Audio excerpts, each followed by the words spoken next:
Beloved in the Seventh Adventist Church, beloved in the Seventh Adventist Church, this is a very urgent message, urgent message called The Most Expensive Rule. The Most Expensive Rule. A re-examination of W.D. Frazier's book, or Bill Frazier's book, The Most Expensive Rule. The Most Expensive Rule. This is taken from the chapter called Moses.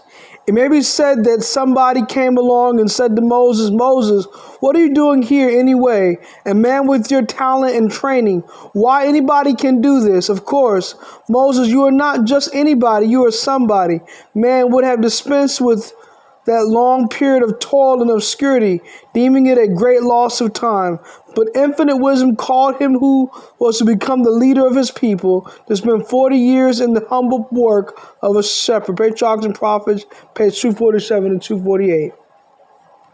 Was 40 years too long? No. Was the price too great? No. What happened to the wool is incidental. What happened to the shepherd is of great importance. Here is a matchless statement speaking of the 40 years in the desert. Infinite wisdom counted not the period too long or the price too great. Education, page 64.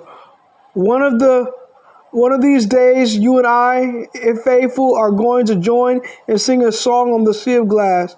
John writes about it in Revelation 15. He heard the 144,000 singing it, and he tells us it is a song of Moses and the song of the Lamb. The ones in the last generation who sing the song of Moses will have learned some things from the experience of Moses. Let us focus on these two questions. Why did he herd sheep? Why?